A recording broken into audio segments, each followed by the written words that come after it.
All right, I think we'll get started, guys. Good afternoon, everyone, and thank you for joining us for our 9th edition of Albumworks Presents, part of our ongoing live webinar series. My name is Naomi, and I'm a member of our customer service team here in Melbourne. So now that Mother's Day is over, we can start looking at making some other albums that we've been putting off for years. So hopefully today's webinar will be helpful for that. We want this to be an interactive session, so please feel free to ask questions along the way. I'll make time at the end to answer your questions. So to ask a question, you should see the webinar control panel on the right-hand side of your screen if you're on a computer. You can type your question into this dialog box and send it. If you're tuning in on a phone or tablet, you should see a question mark at the top right of your screen, which you can press to type a question. Today, I'm working with the downloadable editor on a Windows computer.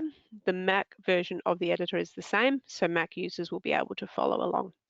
And today's session is going to run for about 15 minutes, hopefully not too much longer. There's quite a bit to cover. And today's topic is creating a spectacular travel album. Hopefully everyone has one of those that they've been putting off doing. So today I'm going to look at deciding how to categorize your photos, choosing your theme and product type, adding your photos to the album, and enhancing your page to get the best effects. All right, let's get started. So first of all, deciding how to categorize your photos. So it's really important to organize your photos before you get started. It's going to make the designing a lot easier. There are two different ways that I would look at doing a travel album specifically, and it might depend on your trip. So one way would be to categorize your photos by the day, so like day 1 of your trip, day 2, day 3, etc., or date, whatever dates they were, and you then add them to your book in chronological order. That's probably a good one to do if you've done a short trip, maybe a 10-day trip, or maybe a hiking trip or something like that. If you've done a longer trip, you've visited several places, it may be easier to categorize the book in terms of the places that you went to. So you might have a section for each city that you went to or each country that you went to, and you could have a country and break it up into cities. So it's good for really long trips. What I've done, and it's a really good idea, is to put your photos in folders for each day or for each city or each country, just so that when you come to putting in the book, it's a lot easier for you to find them. I've made a little travel folder here for myself, and in there I've created some folders of places that we went to. So a European trip, I haven't done all of it yet, but here are 4 folders, and I've put the photos that relate to each place in those folders. So let's see now how to put all this together. So we're going to open up a book. So this is our download editor, and I'm just going to click on Start a New Project. The next thing that we need to do is decide what product we want to create and what theme to choose. So you can choose either a classic photo book or a lay flat. Lay flat are great if you've got lots of panoramas or photos that you want to take over double page spread. Classic photo books are great, especially if you want high definition, which is the highest quality available in printing. And again, if you've got really high res photos, I'd highly recommend HD. It's incredible. So I'm going to do a classic photo book today. So we'll double click on that. Yep, there we go. Frozen. There are plenty of themes to choose from, and it's not that important which theme you choose. It depends on what sort of style you want to do. There are a few themes that work well for travel photos. This one here is just called the travel theme, and that's got lots of little scrapbook items for trees and, sorry, I've gone too far, road trip little icons and backgrounds that relate to what I would think are good for a hiking trip or a camping trip, something like that, an outdoorsy sort of trip. Another travel theme that we have is the panorama, travel panorama, and basically in that every photo box, every page style is either 1 or 2 landscape panoramic shots. So if all your books panoramic shots, that's the best one to do there. The third one is the travel collage, which gives you a lot of smaller images on each page. So if you have taken a lot of photos, you might find that one useful just to fit them all in there. And the fourth one, which is a bit lower down for some reason, is the travel snapshot. This one is similar to the travel collage, but it does have some single photo pages, so you can highlight bigger photos. I quite like this theme, so I'm going to choose that one today, just to show you how to do some things. So we'll select that. On the next page, we want to choose the size of the book. Usually I do my books in a 12 by 12 size, and that's because I do take a mixture of portrait and landscape photos, so it gives me some flexibility with what how I can design my pages. If you do have a lot of landscape photos, a landscape shape book is probably a better way to go. The ones I've got today are mostly landscape, so I'm going to go with the 11 by 8.5 landscape, which is the most popular size that we have. And I'm going to choose a photo cover. You do have a choice of a photo cover or a premium material cover. I think for travel books, a photo cover is really nice because you can showcase one of your pictures from your trip, but it is personal. So we'll choose that. Next, it's going to ask me to choose my photos. So I'm just going to add one of the folders here from my trip. We'll just go into my travel folder, and let's start with Lake Como. That was the first place we went to. And then I'll click next. I'll give the project a name and create. So it's going to bring up the page styles in a moment for my book. And then we can start actually making the book and making the pages look beautiful. It's just thinking about it. Sometimes it's a little bit slow to open the book at the start.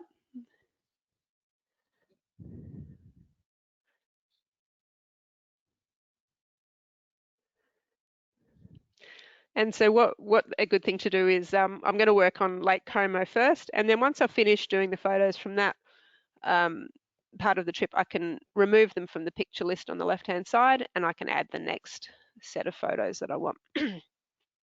So you can see at the top there are page styles already on the pages there. You don't have to use what's there. You can swap them for whatever you like. Down the bottom of the screen, you'll see the page style options. At the moment, you can only see the ones for the cover because I'm on the cover page, but you'll see more as I move into the book. So firstly, with my cover, I really think it's nice to have a big photo on the front cover to take up, excuse me, the whole page. So I'm going to use this one, which has a full photo on the front. I have this really nice photo here of Menagio and Lake Como, and I think that looks really good on the page. There is an auto enhance feature on the right hand side here, which is under here. And sorry, I've got something in my way. If I click on that photo, I click auto enhance, it'll just bring up the color a little bit. It's always a good idea to use that on your photos if you can. I also want to add a text box to make my cover look, say what the trip was about. So I'm just going to add a text box here. I'm going to make the font size 48, so it's nice and big to read. And we'll just put some text in here, Europe 2017. I want it to go over one line, so I'm just going to drag that to here, and I'm just going to resize. Normally you don't have to resize the text box, but I will for this purpose because I want to show you something. So you can see it's a little bit hard to read with the black font. One thing you could do if you wanted to is if you double click into it, there is an option here on the left to change the background color. So I can change it to white. That looks a bit silly. So let's change the opacity so that it's becoming more transparent and you can see the background behind it. So you can still easily see the writing, but you also get the background. So it looks quite nice on the page. The other option, if you prefer, is we could just change the font to white. I might get rid of that transparency in the background because that looks a bit funny. So we'll just change that to none, sorry, at the top. And that's quite easy to read as well. So you just want your text to be nice and clear and easy to read. On the back cover, look, most people don't look at the back cover, to be honest, but just a couple of nice photos to show what Europe's like. Those ones are quite nice. You can see the flower boxes.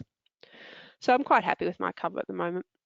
All right, let's move inside the book and I'll show you how to use some of our enhancing features.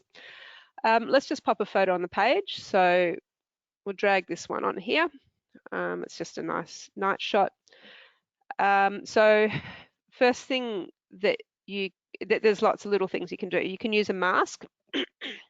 When you apply a mask, I'll show you what it does basically. It's probably the easiest thing to do. That doesn't look so good. Hang on. We're going to remove the border around the page and the drop shadow because, oops, sorry, because I think that is affecting the mask. There we go. So the mask does this thing around the edges of the photo. That one doesn't look so good. Let's try this. Yeah, not so keen on that either. There's lots of different masks you can choose from. It basically puts a sort of edging around the photo. This one, maybe it looked better with this photo here. Let's have a look. Yeah, some people might like it. I'm not a big fan of masks, but if I make this bigger, you can sort of see how it does the edging around the photo. So that's one thing you can do. The other thing that is useful are backgrounds. So you can choose from a whole range of backgrounds. These ones that we have at the moment are textured backgrounds. There's lots of them to choose from down the bottom here. The ones that are used most are the blue and the red textured. If you want, you can also have, there's a range of plain colors, pattern colors, all sorts of different ones there. There's a, actually I'll show you a bit later. there's in the travel section, well, I'll quickly show you now, but I'll apply one later just so you can see. There's a few maps here that are really cool to add to your pages, but I'll show you one of those when we get to Paris. The next thing you can do is add frames to your photos. So let's pop a different page style on the page, say this one. We'll add a couple of photos. Actually, sorry, that's probably all we'll add from Lake Como. Let's clear this list. So you click on the cog here and clear the picture list. And we're going to add the next set of photos. So computer, add folder containing photos. And let's add Lake Como, Venice. That was the next place that we went to. And I've got all my Venice photos. So I'll just pop in a couple onto the page. So at the moment, the frame that is on there, it's actually, it's called a border. So if I click on this, you'll see over on the right, there's a border ticked and a drop shadow ticked. So we put a bit of a border and drop shadow. That's absolutely fine, and you can do that with your photos. If you decide you don't want that, you can also add, I'm just going to remove them, you can add custom borders. So they're called frames. Some nice ones for travel are these that look like old-fashioned photos with the border around the edges. Another one you could use is actually it's not going to work very well. I'll put a photo on the opposite page just to show you what it looks like. This one here looks like the old Polaroid type photos. So it depends on what you prefer. What other frames? There's some other ones that I was going to tell you about under the travel frames. This one's quite nice. It's just a very simple black frame. Looks very just classic sort of frames. There's plenty there to choose from. With the panoramic ones, they're quite nice. What you can do if you want is add a text box underneath it. I just need to make that a bit smaller. And you can type, I don't know, Venice by day. And I'll just move it into the middle of the page. And there you go. You can do that with your photos and that looks good. So the last thing that we have are scrapbook items. And these are quite useful if you just want to enhance your page a bit with some bit of fun. Here's a travel one. There are some travel ones here. For example, you might want to add this with all your passport stamps onto it. Sometimes it looks quite nice if you rotate it a bit, sort of pop it behind, whoops, not the page. I'm going to click on it and sort of, I don't know, pop it behind your image. Sometimes that looks quite nice. I don't want it in front of my image, so I'm going to arrange center back. Sorry, I should have told you I just right-clicked on that to get, whoops, right-clicked on it to get arrange. And you might want to add a little camera just to, yeah, just for a bit of fun. That's a bit big. Just do a little. So there's lots of different things you can do there. Postage stamps, that sort of, or post envelopes rather. There's a whole bunch there. Actually, a nice one that I'll show you. I'm just going to change this right-hand page style here, and I've got this photo of my dad with the kids having an ice cream in Venice, and my dad, I remember telling me, said it was the biggest ice cream he's ever seen in his life. So we'll add a text box. We'll pop the text box over here. I'm just going to type in there.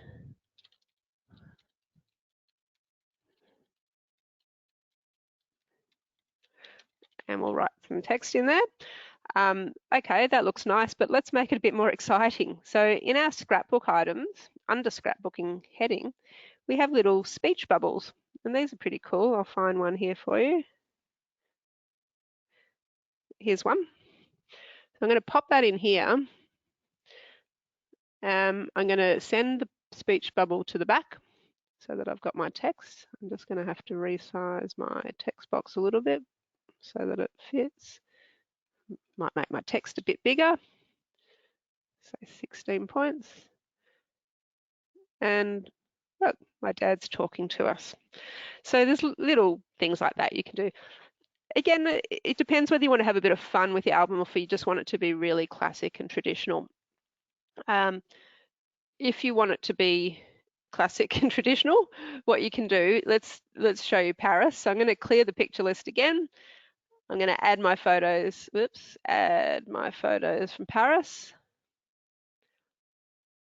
When it stops thinking. And select. So if I just want something really plain, I'll just add them in here. Actually, I'll put that one there and that one there. What you could do is just have a really classic black background here. On this thing here, I can just say black. And that's still got the other background, so I need to remove that. Right-clicking and remove. And beautiful black background. I'll make the right page black as well. Get rid of the background. And it just makes it look very classic. Black and white backgrounds are always simple, nice and clean, and it really shows off your photos. What I did want to show you with these Paris shots is this background here. So there's a few different cities. I can add Paris in there. Look at that. I've got the Eiffel Tower next to it. You know, gives it makes it a bit more interesting. So hopefully that gives you some ideas of the things you can do. Again, you can't really go wrong. Whatever you do, if it looks good to you on the screen, then go for it. It's going to be fine. As I've said before, the simpler you keep your pages, the better, because you really want people to look at your photos and not to be worried about all the extra things. All right, that's all we've got time for today. If you have any questions, please send them through now and I'll answer them. I'll just do a quick recap of what we've covered today and then I can answer the questions. So we've talked about creating a spectacular travel album. First thing to do is work out how you want to categorize your photos and how you're going to present them in the book. Decide which theme and product type you want to choose. Add your photos to the album and you can add that. You can always move things around. And then add your backgrounds, mask frames, etc. onto your page to enhance the page and the way it looks. And look, there's no right or wrong. Whatever you do is absolutely fine. All right, let me see if we have any questions. If I can get my mouse working. One sec.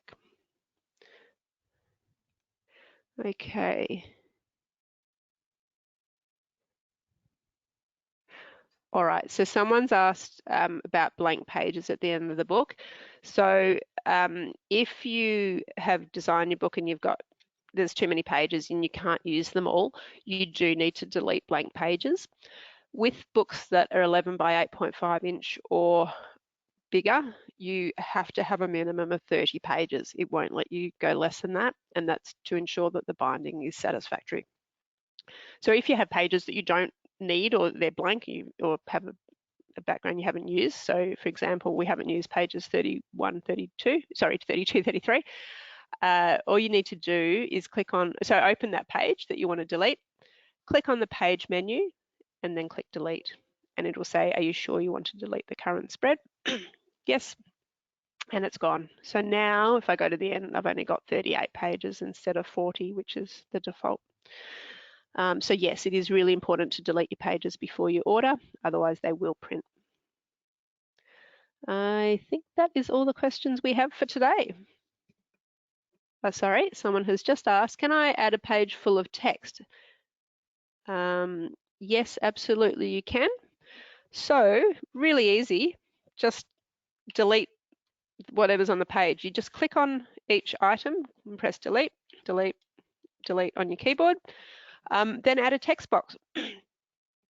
You can make the text box, now it won't let you go anywhere near the red line because you don't want text too close to the red line, but you can make this text box as big as you want. We can make it the full page if we want to, and you can type your text. If you've got your text in a different format, so in a Word document or Facebook or whatever, you can copy your text and paste it directly into this box. And that will work perfectly. Hopefully that makes sense. I think we are done. I can't see any other questions. All right. So just before we go, my usual speech, which is that we're always here if you want help. Happy to answer your questions. Don't feel that you have to wait for my webinars. Our customer service team are here Monday to Friday, 9 a.m. until 5:30 p.m. Melbourne time. We're also here Saturday mornings. Our phone number is 1300 553 448, and you can also reach us by email, which is service@albumworks.com.au, or you can talk to us via live chat from our website. You can head to our website as well, www.albumworks.com.au, to view our current Spend More, Save More promotion, as well as enter our latest competition where you can win a high definition album valued at up to $250. Wouldn't that be great for the travel album you're working on? Also, if you want to watch our previous webinars, click on the webinars and tutorials link on our homepage, which is halfway down the left-hand side. Everything's business as usual with production here.